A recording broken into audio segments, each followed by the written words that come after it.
हमारे मन में चल रहा है कि हमें कांग्रेस ज्वाइन करनी चाहिए। आने वाले समय में आपको पता लगेगा कि ज्वाइन करिए कि नहीं। जो राम को लाए हैं हम उनको लाएंगे, गाना गाने वाले कन्हैया मित्तल कांग्रेस में शामिल हो सकते हैं। उन्होंने कहा, कांग्रेस के लिए हमेशा मेरे दिल में सॉफ्ट कॉर्नर रहा है, मेरे मन में कांग्रेस है। साथ ही उन्होंने बीजेपी का जिक्र करते हुए कहा, बीजेपी ने फैलाया कि मैं उनके लिए गाना गाता हूँ। बीजेपी ने मेरे गाने को इस्तेमाल किया, जिससे मुझे बहुत दिक्कतें सहनी पड़ी। नहीं, देखिए, जैसे हर आम आदमी का, नागरिक का हक है कि वो कहीं पर भी जाकर बात कर सकता है। तो मेन कारण यही है कि हम लोग जहाँ भी भजन करने जाते हैं वहाँ ये परसेप्शन बन जाता है कि भाई भाजपा का प्रचार करने आए हैं या कुछ आए हैं, तो उसमें जो कांग्रेस से जुड़ा आदमी है वो अपने घर पे ही रह जाता है, वो भजन सुनने नहीं आ पाता। तो एक ऐसा परसेप्शन तैयार हो कि हर वर्ग का, हर दल का आदमी भजन सुनने आ सकता है, और इसी चीज़ को हम दुनिया तक पहुंचाना चाहते हैं।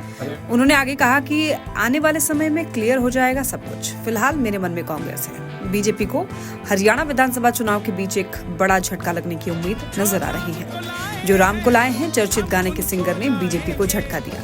गायक कन्हैया मित्तल ने कहा है कि मेरा मन कांग्रेस के साथ जुड़ा है। साथ ही उन्होंने कहा है कि मेरी हरियाणा में काम करने की इच्छा है। अगर बात बनती है हरियाणा में तो मैं कांग्रेस के साथ काम करना चाहूंगा। कांग्रेस की तरफ पूरी तरह से कन्हैया मित्तल का रुझान साफ दिखा।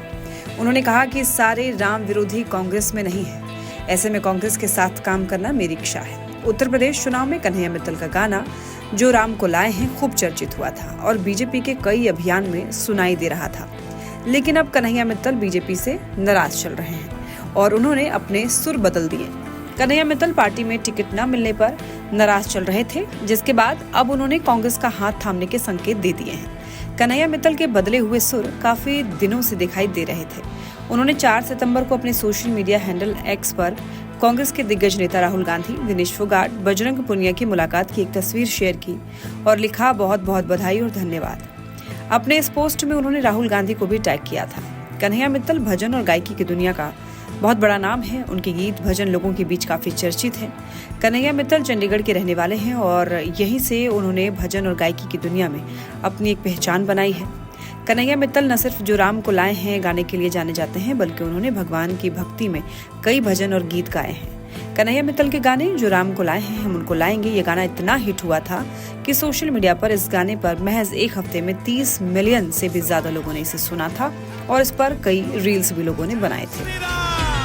जो राम को लाए हैं हम उनको लाएंगे। मन बनाया है, अभी गए नहीं है, चले जाते तो की बात होती। अभी देखो क्या होता है। और जो राम को लाए हैं वो कोई भी हो सकता है। जहाँ छोटे छोटे गांव में एक मंदिर बन रहा है, अगर वहाँ का कोई भी व्यक्ति भी वहाँ पर राम मंदिर बनाता है तो वो भी राम को लाने वाले। हमारे देश के प्रधानमंत्री जी ने जो कार्य किया है वो भूतपूर्व है, कोई नहीं कर सकता। इसको हम डंके की चोट पे कहते हैं ना, ऐसा पीएम कभी हमें मिल सकता है। लेकिन ये निजी विचार है मेरा कि मैं कांग्रेस में जाना चाहता हूँ, उसमें तो किसी को कोई तकलीफ नहीं होनी चाहिए।